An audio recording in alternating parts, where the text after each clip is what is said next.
And now, tonight's presentation of radio's outstanding theater of thrills, Suspense.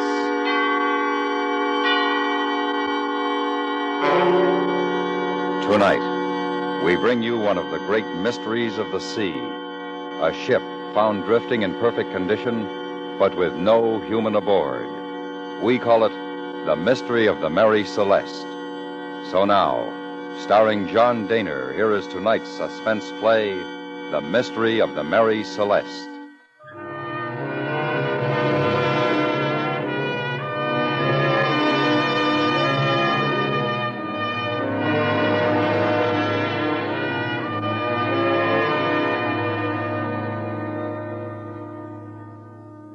On December 9th, 1872, the American brigantine Mary Celeste was discovered adrift and derelict close off the coast of North Africa. She had sustained some storm damage, but she was still an able ship. Her sails were set, her cargo was intact, conditions in her cabins and forecastle seemed normal. There was no evidence of violence. Yet not a sign was found of the crew that had manned her. Officers, men, and the captain's wife had vanished, and no acceptable explanation of their disappearance has ever been advanced. Perhaps this is that story.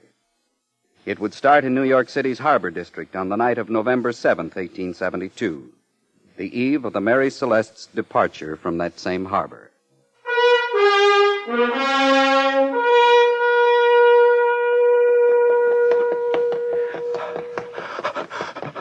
Stop! Stop or I'll shoot! Stop or I'll shoot!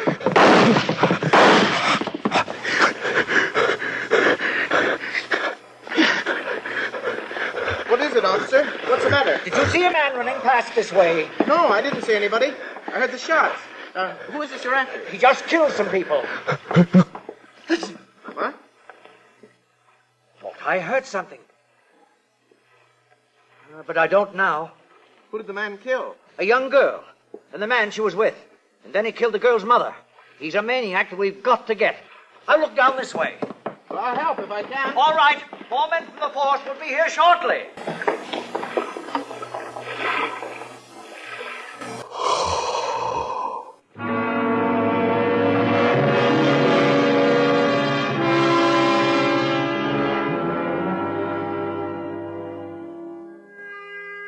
I didn't remember killing her mother. Grace I killed because I couldn't help it. The man because he came after me when Grace was down. But I never meant to kill her mother. And when I heard that I had, I wondered if the officer was right. And that I was insane.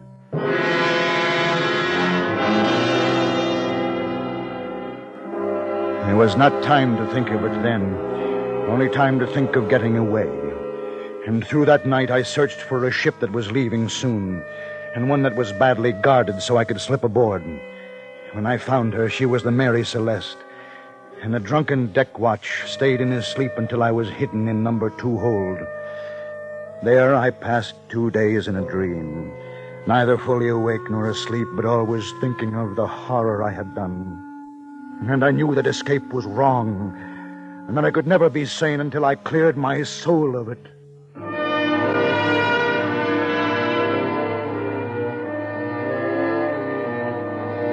On the 3rd morning, I proceed to make my presence aboard known so that I can go to the captain and tell him of my crime and take the consequences I so richly deserve.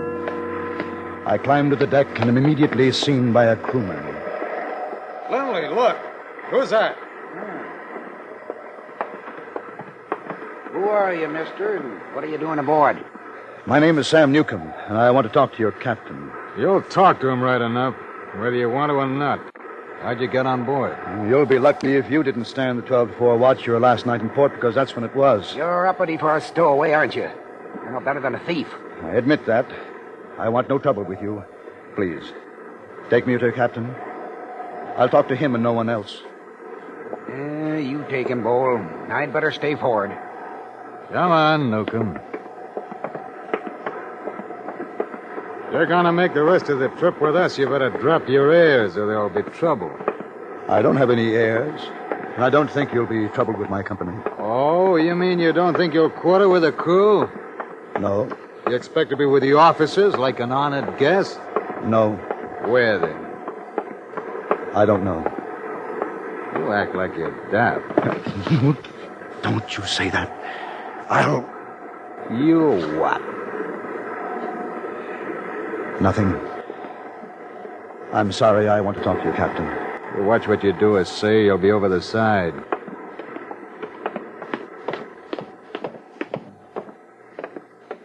Here. Yes, come. Watch your language. The skipper's wife is in the next cabin aft. Well, who's this? He just came out of number 2 hold, sir. His name's Sam Newcomb. Got aboard on the 12 to 4 watch hour last night in. Hubbard's watch. He'll answer for it. Well, Newcomb, what do you have to say for yourself? I'd like it if I could talk to you alone, sir. Well, that's all, Bull. Tell Hubbard I'll want to see him as soon as he's off watch. Yes, sir. You realize, Newcomb, that you've committed a crime by boarding this ship without permission. And probably without passport or any other papers, I suppose. I know, sir, but when I tell you why... I'm not a bad man, sir. Nothing like this ever happened before, but something drove me. I didn't know what I was doing. Another one who's always wanted to go to sea, I suppose. Oh, no, sir. I've been sailing for 10 years. I'm an able hand. I came aboard because... I had to get away. You're in trouble? Yes, sir. I don't think it was my fault, but... Oh, I am wrong. What kind of trouble? Well, there was a girl, sir, who I was in love with. I don't know what came over me, but... Yes? What'd you do to her? I found her with another man, and... I just had to get away, sir. Lovesick, eh? Well, that doesn't condone... Ben? Oh, yes, my dear. Oh, I'm sorry. I thought I heard you talking. Yes, this is Mr. Newcomb. He came aboard illegally the night before we left. Well, where has he been? It's 3 days. In number 2 hold, ma'am. Have you had food and water? No, ma'am. Why haven't you come to us before this? I don't know, ma'am. He was going to tell me why he came aboard. I don't suppose it's important to anyone but me. I felt that I had to get away, and... It was a girl. I almost guessed that. A broken heart? I thought it was. I know it sounds silly, but to me it seemed awfully serious, and I couldn't think of another way to leave as quickly as I wanted to. Yes. Well, there's no way I can allow an affair of the heart to influence what I must do in this case. By reputation, I'm a fair and lenient man. Well, I'm a seaman, sir. I could work my way. I'm not so sure you deserve the chance. Whatever you say, sir. Ben. Oh, please, Grace. Grace? What's the matter with you? Nothing, sir. My name. Grace is the name of the girl. Yes, ma'am.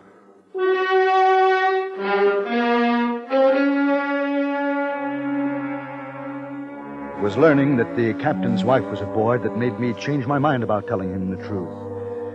When I talked to him, especially after his wife came, everything was turned about. It was as though I was the captain and the stowaway was someone else.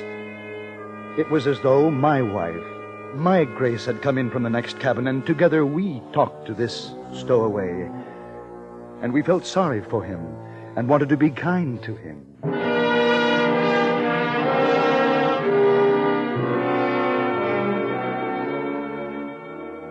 The wife can't be more than 3 or 4 years older than I, and I feel close to her right away. I think that even if she doesn't know what I've done, she understands me. It is a good feeling to have one friend on the ship. Through her, please, I am sure I am not restrained, and instead sent to take my place with the crew in their forecastle.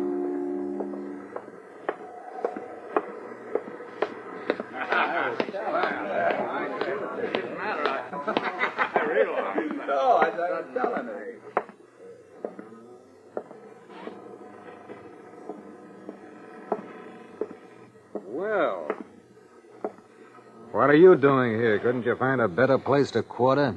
I was told where to come. Hubbard. Wake up. He's the one came aboard during your watch. Oh? What did you figure you'd be fined, Hubbard? A week's pay? Yeah, that's right. Newcomb, huh? Yes. Why'd you come aboard? I wanted to get away from New York. Man's got to have a better reason than that. You running away from the police? No, What then? that it wouldn't interest you. It's not important. It's important to me. And I want you to know how I feel about it.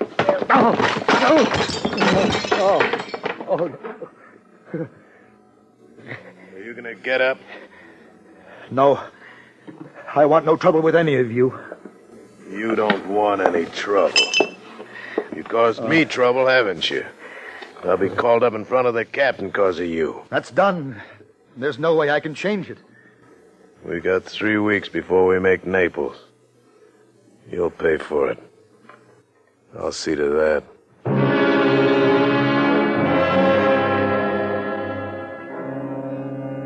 Through the following days, I knew no peace. There were 4 deckhands and a first officer, and although I had reason to fight because of the way they beat me and used me, I did not. I was afraid of my own violence now that I had killed. The one named Hubbard was the worst. His eyes were always on me, and I wondered why. There was a night when I woke to find him bending over my bunk. He was smiling, and from that moment on, even in sleep, I felt him watching me.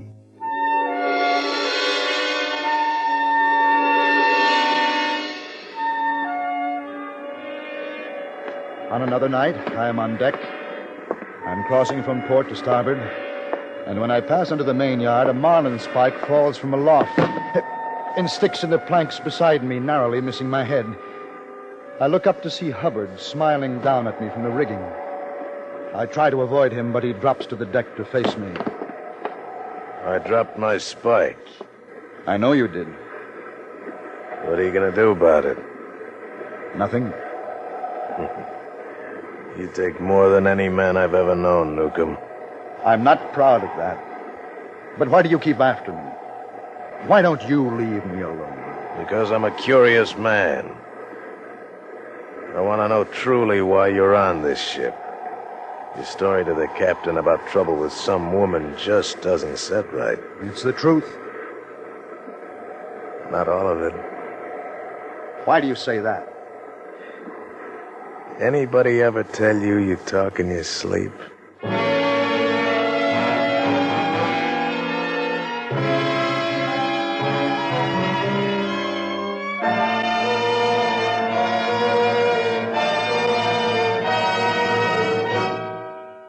You are listening to The Mystery of the Mary Celeste, tonight's presentation in radio's outstanding theater of thrills, Suspense.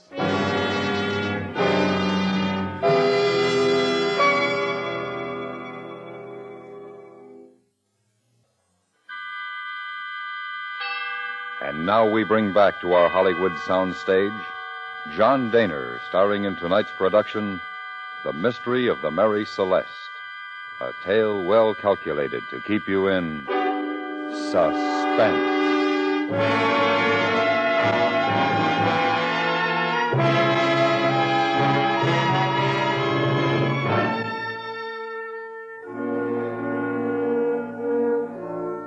I had never been told that I talked in my sleep until the one named Hubbard said I did. He may have been lying, but I could not chance that. Therefore, I carefully abstained from regular sleeping habits, allowing myself short naps, only when I knew that Hubbard was at the helm or some other ship's business that he could not leave. The horror that I had done became a secret that pressed against my head, wanting escape. But I held it in, and I took the abuse of the men aboard.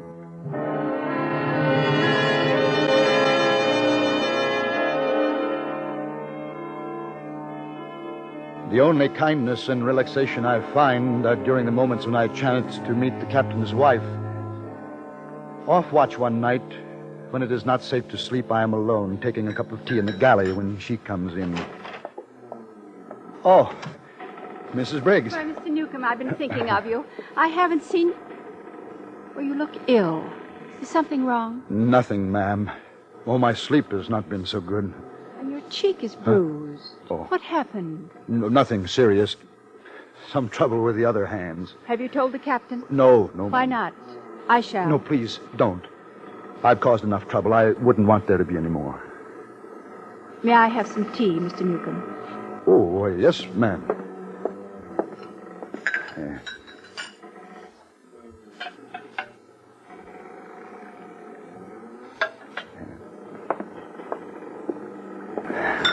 Thank you. I think you're a very kind man, Mr. Newcomb. Oh, you do? Yes. To protect the other hands, for one thing. They're a rough lot, I know. No worse than most men, ma'am. You're very unhappy, aren't you? This girl, Grace. I know this is hard for you to understand, but really, no one girl is worth ruining your life for. Not even losing sleep for. Yes, ma'am. I wish you'd stop calling me ma'am. Perhaps if you did, you could talk to me about this girl. I think it would do you good, don't you? I don't know. Tell me about her. I'm sure she's quite beautiful. Well, I thought so. And you plan to be married? Yes. But she changed her mind. Well, she was never sure. She was ambitious for me. That's natural. And I disappointed her like I did my family, my mother, everybody. I'm always thinking that I'm doing my best, but I always disappoint people. What did she want you to be, this girl? Oh, a ship's master like your husband. We dreamed of the day she could sail with me like you do on this ship. You mustn't lose faith in yourself. It took my husband years to get his papers. There are no years for me anymore. She wouldn't wait. No, she wouldn't wait. You must have waited, but she wouldn't. She promised to wait, but she didn't. She never understood that it took time. She was ambitious, and she pushed me for my officer's papers, and I failed. My family pushed me, too, when I wasn't ready, and they made me fail. And I went away, a 6-month trip to South America. I tried to jump overboard, and they stopped me. And I got back and found her married to a ship's captain.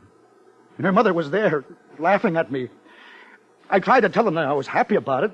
Then Grace smiled at me, and something happened. Mr. Newcomb. I was only going to kill her. I didn't even know the others were there. I hit her, and when she went down, the man came after me, and I hit him, too. And when you get in a mix-up like that, you just don't know what you're doing. And time means nothing. It's like everything else. Mr. Newcomb, And then her mother. I don't remember that. But she's dead, too, and then they blame me. Maybe I did. Miss Briggs, where are you going? Stay away from me. Oh, no, you've been nice to me. Why did it have to be you that I told everything? No, please, and I like you. Why did it have to be you? No. No, I don't want to kill you. I never wanted to kill anybody. Let me go. No, please, I won't hurt you. You've been nice to me. Stay away from me. I won't touch you. I won't touch you. But you got to promise. You won't tell. I don't know why I said those things. They aren't true. I get mixed up. I dream things and then they seem real after I wake up. That's why I'm such a liar. I always lie. Nothing I told you was the truth. Nothing. You believe that? Yes. You won't tell anybody what I said? I won't tell anyone. Oh, I'm glad. Now, come, Mrs. Briggs, finish your tea. We'll talk about something else. No, I've got to go to my cabin. Mrs. Briggs! Don't tell.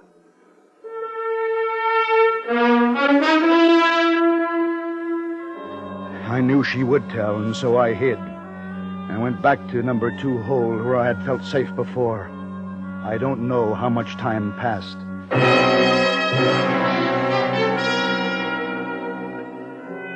There they find me. I see their lantern as they come closer. The truth is out, and there's no place for me to go. So I stand up and wait.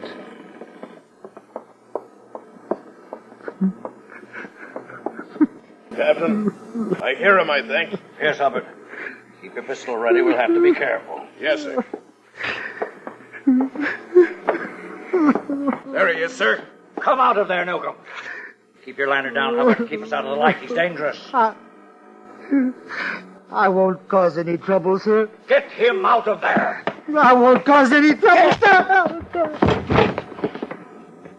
It's all right, sir. He's down. The dirty scum. Lock him up.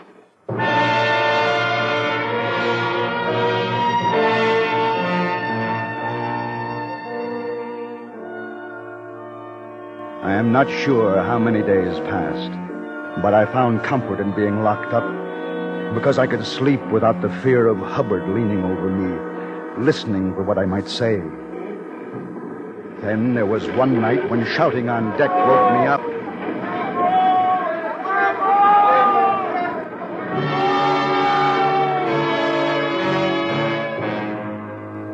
I couldn't hear the words being in the middle of the ship, but soon the shouting stopped, and there was silence. It was a new silence that I studied for a long time. I heard no footsteps on the deck. I heard no voices.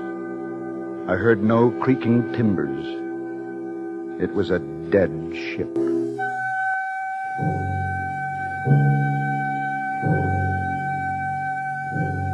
I wait for the one daily meal that they allow me. No one comes. And then I shout. Let me out! Let me out of here! Somebody come! Let me out! If one were insane, he would surely break at a moment like that. I was locked up and alone on a ship that was held motionless as if gripped by some great hand. But I did not break.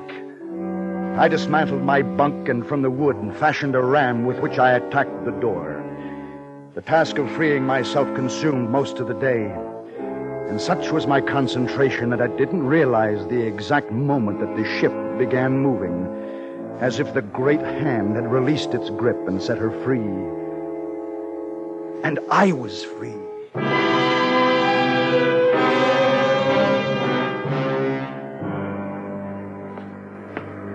I come out on deck to find a cloudless sky and empty sea horizons all around, as if I am alone in the world. The wheel spinning idly with no one to attend it. I lash it after fitting a new course to the sails she is wearing. The whole ship is mine. I am master and crew. And I have found peace and well-being, as if I've been absolved of any wrongs I ever did. Because what, if not Providence, held the ship that night and sent the others to certain death in the endless sea? What, if not kind Providence, decided that I alone would survive? The meek and humble shall inherit the earth. This narrative I swear to be true. And on this 2nd day of December, the year of our Lord, 1872, I hereby sign it and seal it in a bottle to be delivered to the ocean currents, in the hope that someday it will drift back to the hated world from which I am forever parted.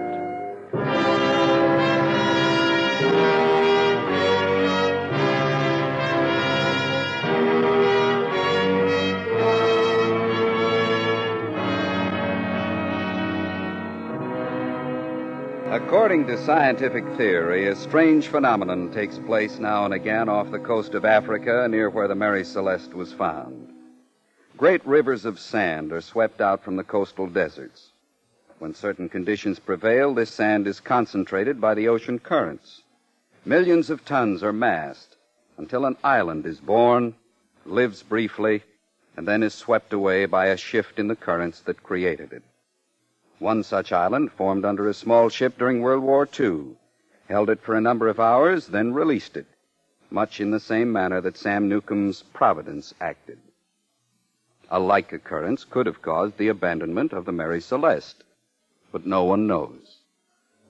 According to some reports, Sam Newcomb's signed confession did drift ashore many years later. If that is true, perhaps another of the many mysteries surrounding the Mary Celeste has been solved. That mystery was a short length of line that reportedly was found secured to the stern of the ship, close up under the transom where someone would hide. Attached to this line was a man's leather belt that had parted in the middle. Could Sam Newcomb have hidden there when the salvage crew was put aboard to sail the ship to Gibraltar? Could he have hung suspended there against the weakening belt until it parted and let him sink silently into the sea?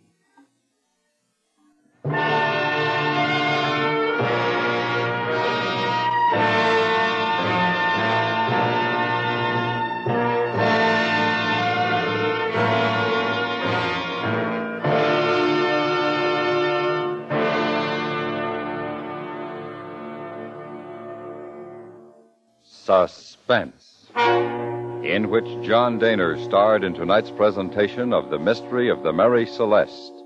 Next week. Suspense. Suspense is produced and directed by Anthony Ellis. Tonight's script was written by Gil Dowd. The music was composed by Lucien Morawek and Rene Garrigang, and conducted by Wilbur Hatch.